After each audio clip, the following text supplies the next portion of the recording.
Aujourd'hui, on parle culture dans les clés de l'info. Je vous emmène au Théâtre dans le 15e arrondissement de Paris, voir Ne dormir que d'un fil. Un spectacle qui commence comme un conte africain et qui finit en comédie déjantée. Théâtre gestuel et fou rire assuré.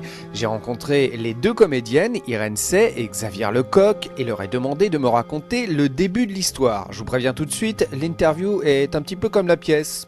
Déjanté. C'est un spectacle qui raconte l'histoire de Pipette et Molette, qui sont deux marionnettes, qui tous les soirs jouent un conte africain. Chinda, dès que son oncle maternel eut retrouvé une bonne santé, revint à son village. Elle chercha son ami, mais on lui apprit la nouvelle. Nayao n'était plus là, elle était partie vivre ailleurs, avec son mari. Et après le conte africain, elles vont découvrir leur corps, leur voix et leur liberté, et qu'elles vont apprendre qu'elles sont vendues. Et c'est un spectacle qui commence comme un conte et qui bascule dans le burlesque, le clown et le délire total. Xavier, qu'est-ce qu'on va voir sur scène ? C'est surtout au niveau gestuel, on a une gestuelle de marionnette. On a travaillé à l'inverse, c'est-à-dire qu'une marionnette classique, elle est faite pour être animée et presque humaine.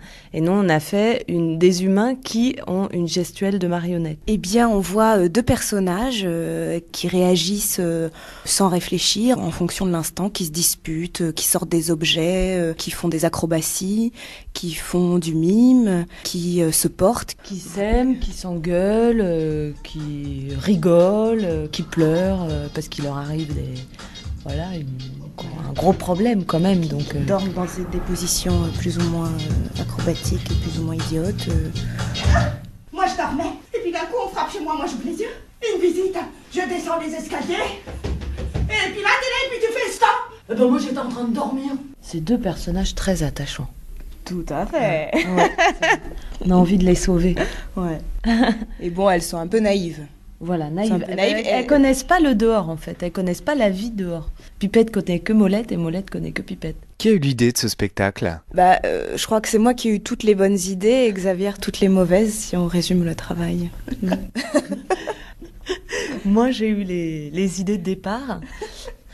Et donc après, Irène a suivi dans mon sillage.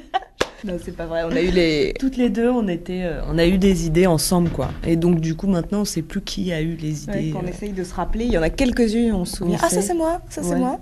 Mais sinon, on a du mal à savoir qui a eu l'idée de quoi. Parce qu'il y a une idée, après ça découle sur une autre, qui découle sur une autre. Donc du coup, ça a toujours fonctionné comme ça, quoi. Ça fait 3 ans.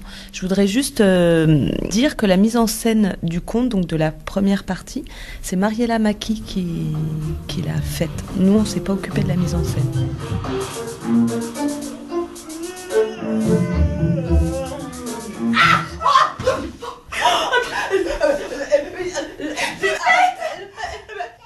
On a travaillé à partir d'impro. En fait, on avait le thème de marionnettes qui vont être vendues. Ça, on a eu l'idée tout de suite en écoutant de la musique. Et après, on a travaillé à partir d'improvisations qui ont tout de suite été très délirantes. Au départ, on avait un numéro de cirque sur des tabourets, on faisait de la voltige à cheval, enfin, des choses comme ça.